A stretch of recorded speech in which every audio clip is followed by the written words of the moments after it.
First of all, congratulations! Investing your money is the most reliable way to create wealth over time. If you are new to the investing world, we are here to help you get started. It's time to make your money work for you. Before you put your hard-earned money into an investment vehicle, you will need a basic understanding of how it works. Welcome, money finders. This channel is for personal finance and entrepreneurs who want to have financial freedom. In today's video, we'll be talking about top 10 ways to start investing, the Rocky's Guide for Investing. Getting started investing when you're a beginner can be plenty intimidating at first. The learning curve combined with the fact that you are putting your own money at risk is often enough to scare many average people away from one of the safest ways to financial freedom. However, even the most successful investors had to start somewhere, and it's never too early to start planning for the future and learning how to invest. In this beginner's guide to investing, I will cover everything you need to know to start investing on your own and make smart investing decisions. Money is always eager and ready to work for anyone who is ready to employ it. Idowu koyenihan. Be sure to subscribe to my channel and also click bell notification so you can join the notification squad. Here are top 10 ways to start investing. Number 1. Pay off bad debt and avoid money traps. Don't even think about making any major investments before you have paid off unnecessary debt. I'm not talking about your home mortgage or student loans. These things shouldn't hold you back from starting to invest, but if you have bad debt from credit cards that will get you in trouble with interest payments, pay that off before you put money in the stock market. We have done a video on top 10 ways to get out of debt and build wealth. Check the link in card. Speaking of trouble, don't fall into the common money traps. I see people of all ages trying to keep up with the Joneses, buying the latest phone, shiniest car, biggest house, you name it.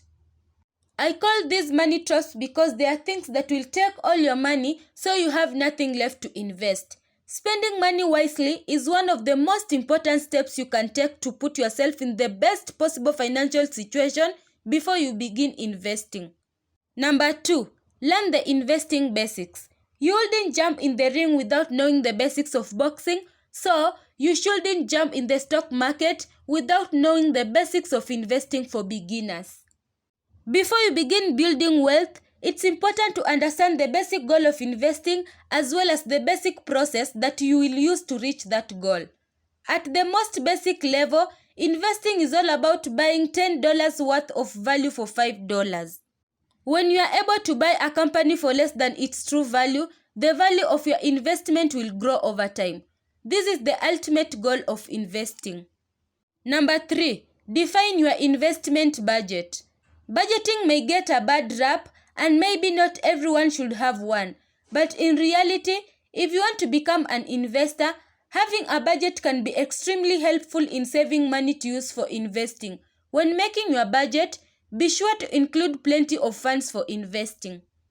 Now, there are plenty of methods for setting up and maintaining a budget. It doesn't have to be rocket science. You can use a spreadsheet and just paper and a pen. Or you can use one of the helpful online services that do the heavy lifting for you. Personal Capital has free budgeting and personal finance software that we particularly like. It's also a robo-advisor, so you can start investing right away at the same time. It's also a good idea to think about saving money on the side to invest eventually. Number 4.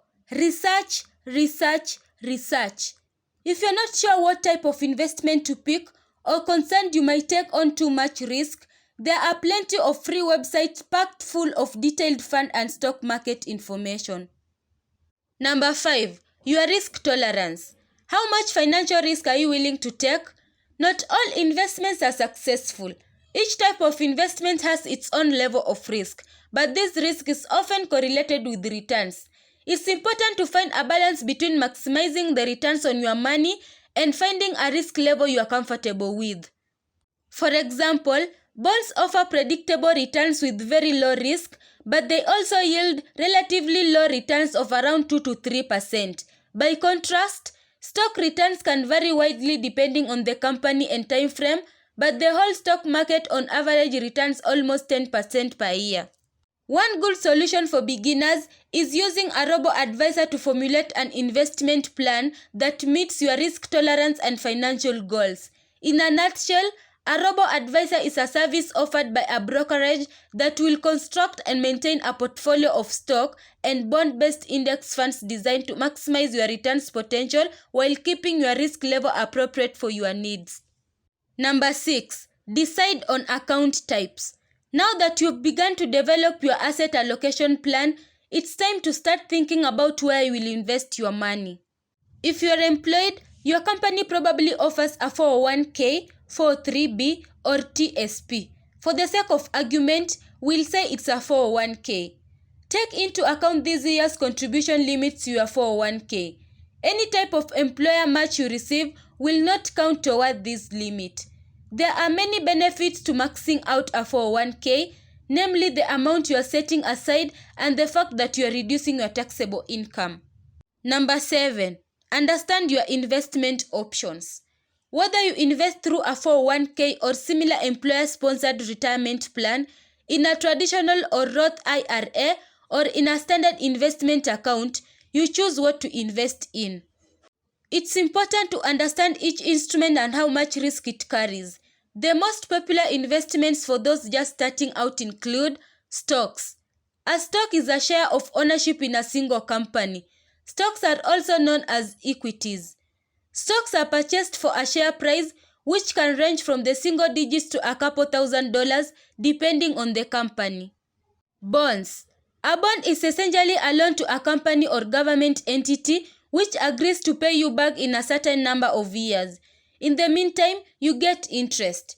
Bonds generally are less risky than stocks because you know exactly when you will be paid back and how much you will earn.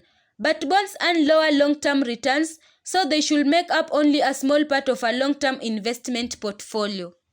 Mutual funds. A mutual fund is a mix of investment packaged together. Mutual funds allow investors to skip the work of picking individual stocks and bonds and instead purchase a diverse collection in one transaction. The inherent diversification of mutual funds makes them generally less risky than individual stocks. Exchange-traded funds. Like a mutual fund, an ETF holds many individual investments bundled together.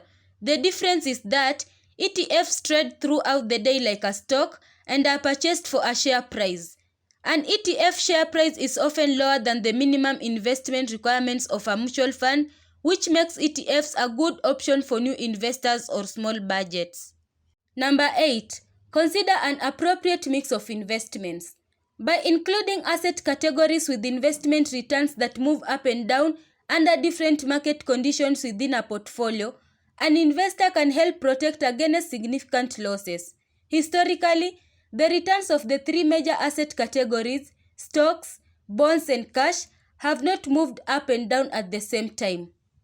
Market conditions that cause one asset category to do well often cause another asset category to have average or poor returns.